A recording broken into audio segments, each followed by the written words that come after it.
Welcome to Game 1, Season 2 of the Browns franchise, Chris Dale era.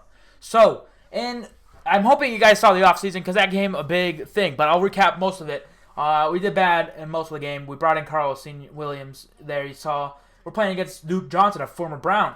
But going into it, we re-signed 14 players, and all of them that I believe played well enough to get re-signed.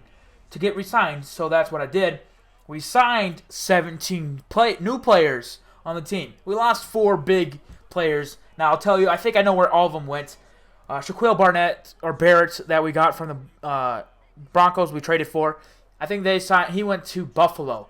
Now, another player that went to Buffalo from us, Josh Gordon, I believe, went also and signed with Buffalo. We'll see. I'll look at that later on.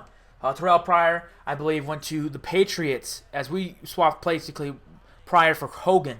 Now, we have Coel going to, I believe, the New York Jets as we come looking in at the injuries. We're without Mike Glennon for this week and Kushan Jarrett for 4 weeks. But I'm not too worried about Jarrett because we have the free safety, Steve Coleon Rich. I don't know how to pronounce his name, but that is one of the 5 players that I have on this team. Now, I believe I moved Ben Bragg, who's a cornerback who has some decent abilities, as Andrew Luck comes out here, to be more of he might be on the practice squad. I think I had to demote him to the practice squad for now.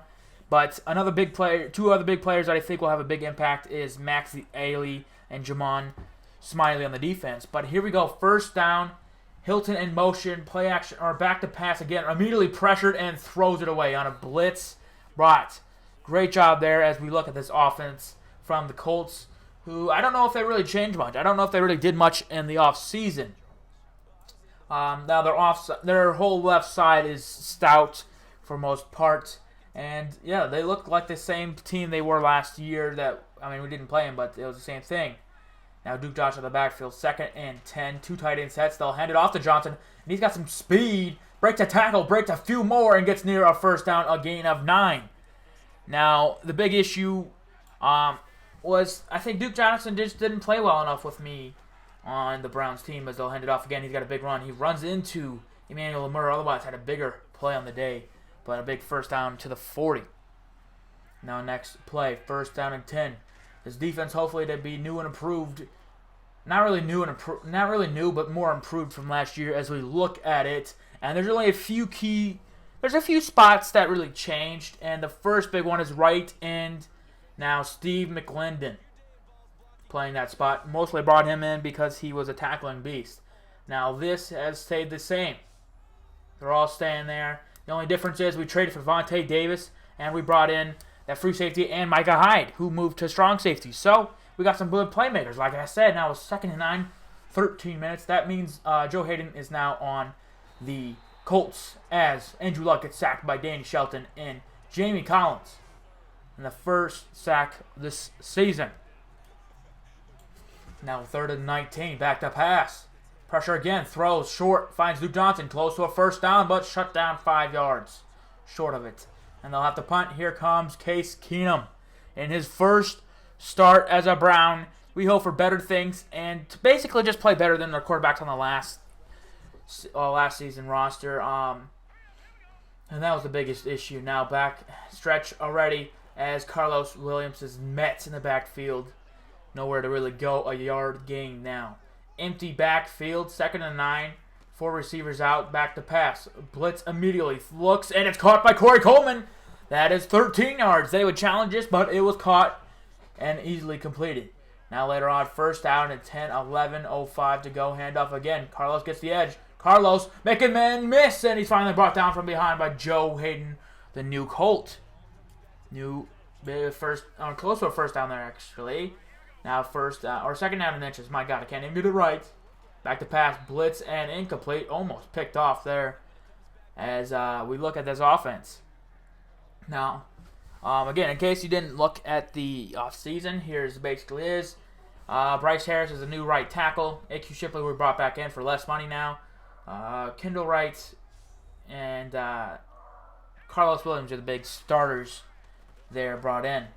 But there's some other big starters there as well, as this is the first down. Carlos Williams, gain of 4. Now, if you remember, Carlos Williams was against us last season playing as a Steelers backup Actually, the third stringer, I think, behind Williams and Bell. Now back to pass throws. He's caught Nick Jacobs and nothing really doing a yard. But that's an injury to the Colts. Not a good job there. I think that's Gathers, they say. 1 yard gain, but as Gathers is down and looking like he's holding a broken arm. I don't know what he was grabbing there because, I don't know. Now 2nd and 9, handoff. Williams again. He runs over a defender and gets near a first down again. Big run there. And that was one of the big reasons I want to bring in Carlos Williams. He's probably one of the most complete ones there. The only other one I was thinking of is Dion Lewis, who was a former Patriot, but he was older. And I went with a younger back for less money, as he wasn't asking for much. Now 1st down and 10. Back to pass, looking, escaping, finds Corey Coleman again. Tries to spin, can't get away, but he's brought down by Darius Butler all the way to the 33. Now 2nd and 4. Back to pass again, looking, no one open, pressured, and he's sacked. Case Keenum goes down. That's Henry Anderson, and I don't know the other guy. I think it's McGill. Now 3rd and 11, back to pass again, looking, man wide open. He's got Kamar Aiken, the former Raven, and he's got a first down getting 13. So Kamar Aiken's kind of buried on the depth chart, being like the 4th or 5th, I think, on his team. But now there goes Carlos Williams breaking it back, and he's got a first down gain of 10. Nice carry there. That brings in Kerwin Williams as we re-signed him and Marcus Murphy. Now back to pass, looking, throws. He's got Kendall Wright, and Kendall Wright's got the speed, and Kendall Wright has a touchdown, and the Browns take it. Touchdown, 7-0. And in real life, and just I'll let you know this, Kendall Wright is probably my favorite receiver. I think I don't know why he's my favorite receiver. I just like him so much. Now the main other thing is, I kind of missed out on a few receivers that kind of annoyed me in the free agency. I missed out on it. I was going to come back to it, and I missed it. And that pissed me off. But I got still some good receivers. As the defense, though, on a 3rd and 8, sacked. And there's our man returning. Emmanuel Ugba gets half, I believe. Jordan Warner playing Carl Nassib's old number. And Jamie Collins back there with the sack. Now pressure immediately, and he's sacked again with the flag on the play. Junior Gillette there. As that will be a hold on the offense. I don't know who they got it on. Big shocker. It's Joe Thomas. Now, there'll be a big news in the 2nd episode, so stay tuned for that. But now later on, 2nd and 18, back to pass, throws, got a man. It's Kendall Wright again. Kendall Wright trying to break tackles, can't, but he's down to the 34. I just love Kendall Wright so much. I don't know why. I think Alshon Jeffrey was a close second to that one grab against Dallas where he caught it like no inches to spare. That's back to pass. That's Daniel Brown, a receiving guy at that tight end spot to back up Nick Jacobs. Now 1st down and 10, back to pass. Man open, it's Chris Hogan. And Chris Hogan breaks a tackle. And he's out of bounds by 3 defenders. And that's what I said. Swapped players from the Patriots, as he's a better route runner than I think Pryor will ever be, really. But that's not really I don't want to diss Pryor because in real life he's a beast. But in the game, since he was a former quarterback, he's never going to be that big of a thing. Now looking for the end zone, Corey Coleman still cannot catch those in traffic ball, but incomplete as we would settle for a field goal. 10-0. Now here's Duke Johnson with the speed, but can't escape.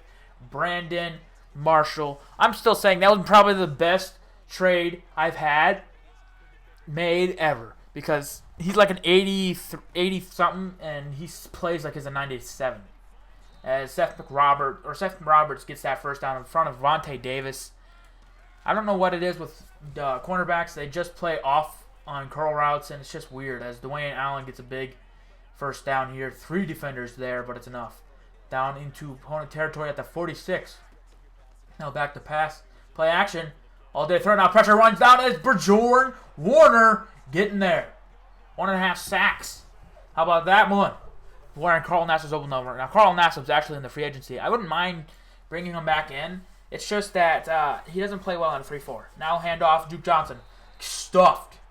Micah Hyde and who the hell is number 30? I can't remember. I think it's not Rich. It's got to be it's got to be a corner. I think it's like Darrell Norris. As pressure comes, and he's got nowhere to go. Throws backwards Looks, and it is almost intercepted by this defense.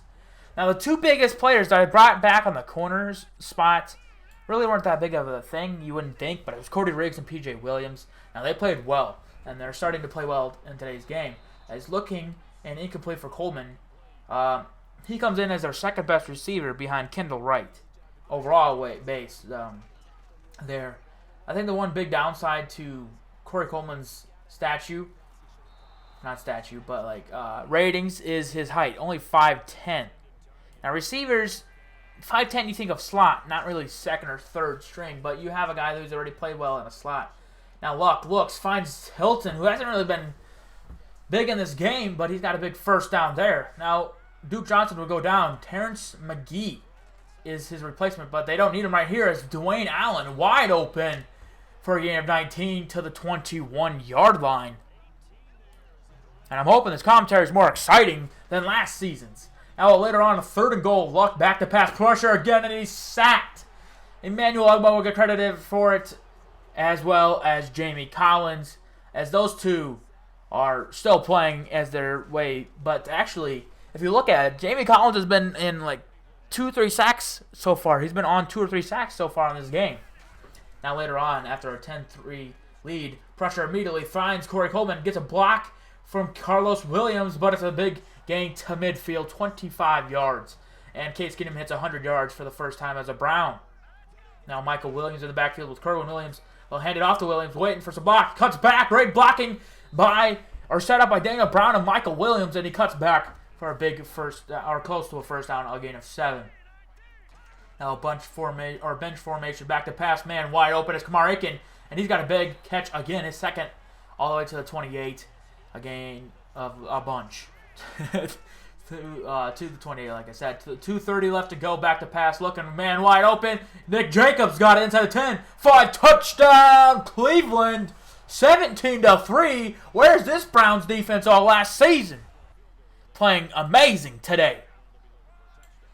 Now we have a first down, or now the Colts back to work. Play action pass, pressure immediately sacked. Emmanuel Ogba continuing where he left off last year, with closing in on 20 sacks last season. He's looking for his 20th career-wise. But now back 2nd and 19, pressure, no. Finds Hilton, makes a man look silly. P.J. Williams, just as I was complimenting him a few minutes ago. Now back to pass, pressure finally arriving, escapes, looks, throws, man open, it is caught. Seth Roberts. And only 2 incompletion by Luck so far. He has a great job to keep the play alive.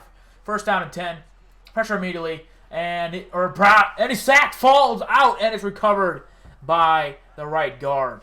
But that was that was Muhammad Wilkerson there. Now, Maxi Allia, man, I was talking about picking him up 11th overall in the game, but his fine Moncrief early, and a big gain a gain of 17 to 23. First and 15 now, back to pass. Luck escaping, pressure immediately brought down, and he's sacked again. And there's Cody Riggs on the blitz. Like I said, brought those two back, and one of them's doing well, one of them getting played. As he finds Roberts, brought down to the 21, only gain of 2, and it's a 3rd and 8. This first half is winding down. Luck in the backfield, back with, I believe that's Montgomery. I don't know who that really was, but he finds Summers, his fullback, for a gain of 1. And they'll have to take a field goal. Now 7 seconds to go. Halftime is basically here. As we hand it off to Williams, and he gets shut down. But that would end half. So I'm pretty confident with the half we played. Great job defensively. I would have liked a little bit better coverage because we let the ball. He got open way too much. Had way too much time, I guess, for some plays. But we lead the team we lead the whole game so far. So I'm pretty happy with that. Our rushing attack's playing decent enough too. So I mean, we're having more average-based offense as we go into the second half. If you remember last year, our rushing attack was pretty good, destroyed half the season. Only a few games did we have a good enough attack. Now, our passing attack wasn't good enough last year either. I think we only passed for 4 to 5, maybe that. I don't know how much we had. I know we had one guy had 2,000 yards and the other one had like 1,000. So it was only like three something. So we didn't have enough passing. But we found Nick Jacobs here on a 2nd and 8. And he gets a few, but it brings up a 3rd and manageable. 3rd and 2 now. As Kerwin Williams in the backfield with the new fullback Whitlock. They hand it off to Williams. He's got a hole and a big one there. And there's a big 1st down. A gain of 8. And we'll keep the drive moving. Now next play, back to pass, man wide open. It's Chris Hogan who drops it. What the heck was that? You don't see that too often. And that was a big issue last season with our receiving core dropping open passes. Now this one's Kerwin Williams off the backfield, out of the backfield, and a big 1st down all the way to the 42 of Indianapolis.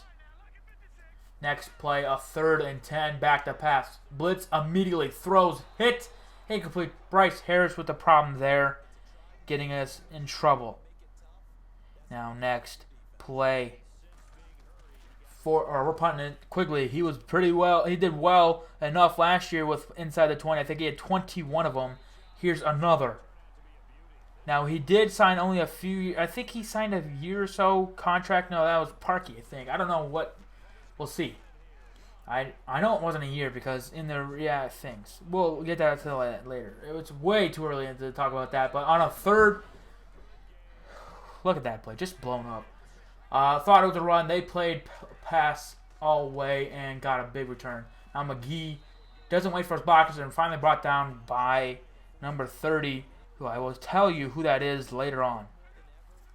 But he gets him 2nd and 3 now. Handoff, McGee 1st down and more. Though to the 47, and he's got 19 on the day. Now McGee in the backfield again, 2 tight end set. They will hand it off. Not a chance. Emmanuel Ogba was back there immediately. 1 yard. Just because your left side's good doesn't mean you can run it to your right. Now 2nd and 9. Back. Play action pass, and he's immediately met. That is Christian Kirksey. A man you don't really see as a sack player. Like, he never really had too many. I think he had like 2 or 3 sacks the whole season last year. But he can still get there. As now that brought him back to a 3rd and 15. Back to pass. Looking. Dumps it off to Perkins. That's who number 29 is. And he gains 8. And they will punt the ball. Oh, no, I'm sorry. They would take a long-ass field goal to try to make this a closer game. Kick is up, and it is wide right. No good. And we'll get great field position. With a good half and a good game so far. Back to pass. Looking. Pressured. And it's picked up by Miles. Miles is all alone. He's gone. 10-5. Touchdown. What a pathetic play. That happened so many times last year. I just didn't think it would happen with Case Keenum. But he's still not the franchise quarterback I'm looking for. He was just a better option than A.J. McCarron and Landry Jones. Now back 2-point conversions. He's sacked. Wilkerson again. They didn't count a Wilkerson sack in the first half. So I don't know what that was, but it was only the first sack now. Fumbles the ball. As Williams fumbled it, but it's recovered by Bryce Harris, the right tackle. That's not something you want to do if you want to keep the starting spot. Now a 3rd and inches, back to pass, looking, throws. It's Williams, though, redeeming himself to the 40, 30, looking for a block. Doesn't really need it, though. 10-5 and touchdown. We'll take the lead and increase it more. Big play there on a 3rd and inches. Great throw by Case Keenum and great job after the run, or after the catch by Carlos Williams. Now they hand off McGee. Danny Shelton immediately. 1 yard. It's a 12-point game. They need to score a touchdown here. Once again, now McGee shut down again. Their offense has not done anything in today's game. It's been all defense on that return, on that kickoff, and their special teams scoring 6 points.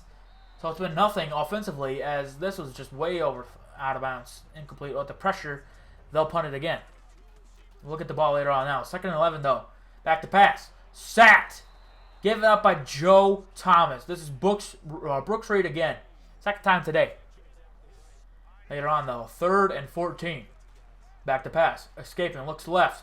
Got a man, but he's hit well thrown and incomplete. As well punted away. 10 incompletions and an interception that turned into a pick 6. Now they hand off McGee again. Shut down. It's Jamie Collins. I don't know who to talk about today. It's either Jamie Collins, Emmanuel Ogba, or anyone else that really on this defense as he finds Seth Roberts close to a 1st down. Now, so far, looking at this game, tell me who you think will be the biggest playmaker on this defense. I'm thinking it's going to be a tie or a really close battle with Emmanuel Ogbah, Jamie Collins, and Brandon Marshall. Brandon Marshall mainly because he was a beast and our leading tackler last season, so I think he'll keep it up this year. But tell me, who do you think out of the whole team? Those are just my three of being the biggest playmakers. P.J. Williams redeems himself from the earlier miss on T.Y. Hilton to pick this one off, and we could basically seal, or not really seal it. I mean, there's still a flipping whole quarter. But how about the run here by Carlos Williams, holding onto the ball this time, and a big first down. But again, tell me who you think on defense you think will be the biggest playmaker, or the biggest top three big playmakers in the comments below. As a big carry there, and a nice job by Carlos Williams again, getting away from players, spinning. And we got a nice play again. Now, 3rd and inches later on, handed off Williams. He's got a first down again. I'm telling you, all the time he's getting is just 3rd down conversions. That's all he's done today. Big first down. Now, 3rd and 9 again. Williams in motion. This is Kerwin Williams again. Back to pass, and he's sacked again. Case Keenum brought down. Joe Hayden, making them regret trading him away. Or trying to, at least. Now, later on, they'll get the ball back. Andrew Luck escaping to the right, immediately looks, finds Hilton off his foot. What a throw. And to the 29 or 3-yard line, first down. As later on, 2nd and 10. Back to pass. Looking, escaping. Tries to find a man. Can't. Then throws edge, and it's overthrown. Incomplete into triple coverage there. And they will have a 3rd down coming up. Now 3rd down and 10. Back to pass. Luck finds a man wide open. It's Dwayne Allen. Dwayne Allen for a first down to the 34, but he is shaken out. That will bring in Jeff Doyle to replace him. Now, I believe in real life, Allen went to the Patriots or some other place. I know he went to a different team, so he's no longer a Colt. Now, I think it would be better because with Dwayne Allen, he's always been a pass catcher. He's never been a run blocker, and the Colts were more run blocking, I think, in the last season. So, but later on, at 2nd and 11, sacked again. And Muhammad Wilkerson and Jamie Collins. I can't tell you how many times has Jamie Collins been in this backfield today. It's been so many times. As now, back to pass on a 3rd and 17. Pressure again and again. This was the problem with the sliders, so I would change them the next game. I think I was at 12. I moved it up to 19 to try something else. We would end with 10 sacks in today's game. And the Colts would end with 5 or 6. So the sliders are still not making sense. So I don't know what to do with that. But first down by Corey Coleman again. They would challenge that again. Same result as the first time. First down now. Bench formation. Back to pass. Looking. And can't escape. Sacked again. McGill this time. So number 95 was not McGill. I don't know who that was. Back to pass. That was 2nd and 15. Looking deep. And it's caught by Kendall Wright. What a pass there. You don't really see too many of those from last year. 3rd and 3. Back to pass, looking, throws. He's got Nick Jacobs, and he's got a first down. And up 12 still. This game is basically over. We waste most of this clock, and we have a win. Now we hand it off Kerwin Williams. Kerwin Williams makes a move. He gets a speed. Kerwin Williams makes a one on the man miss, and that is it. Touchdown. 40-yard touchdown. And the Browns will ice the game 31-12. As they just spit all over my monitor. Back to pass though. Luck trying to get something going. He finds McGee, and McGee breaks the tackle, and he's got a big first down, a gain of 15. Sorry if you heard my chair squeak. 3rd and 7 though. A big play. 2 minutes to go. Just trying to get this game going as he sacked again. Muhammad Wilkerson. So I told you earlier in the offseason, if Muhammad Wilkerson and Danny Shelton didn't perform well enough, I just didn't want them. I would trade him away. But 3 sacks for him in the game. Danny Shelton stuffed the run half the time. I don't think right now with game 1, but there's still some time. So I don't really like doing re-signings unless I know you're going to play well enough. That's when it's... So far they're doing well. I don't know if I will trade them. I'm going to give them until week about 6 or 7 to really show how they're playing. And if they're playing still well enough, then they'll stay. As Lewis drops this one. And that's just basically a game. That's just showing you how the Colts offense played. Luck has not had that big of a... I mean, he's had some playing offensively. He's got some great jobs through the passing game. But with the pressure he's had, mostly with the sliders and the offensive line being shit, you can't really blame him. But you can't really blame anyone else. They're just the drops, again. Now on a 4th down, and there's another drop. This one's Seth Roberts as he gets into it with Jamal Taylor. But that's going to do it. A big win here. 2nd and 6, just wasting the clock. Marcus Murphy now in the backfield. Give him some time as he breaks 1 tackle and gets stuffed. He doesn't really do much now being the 3rd stringer.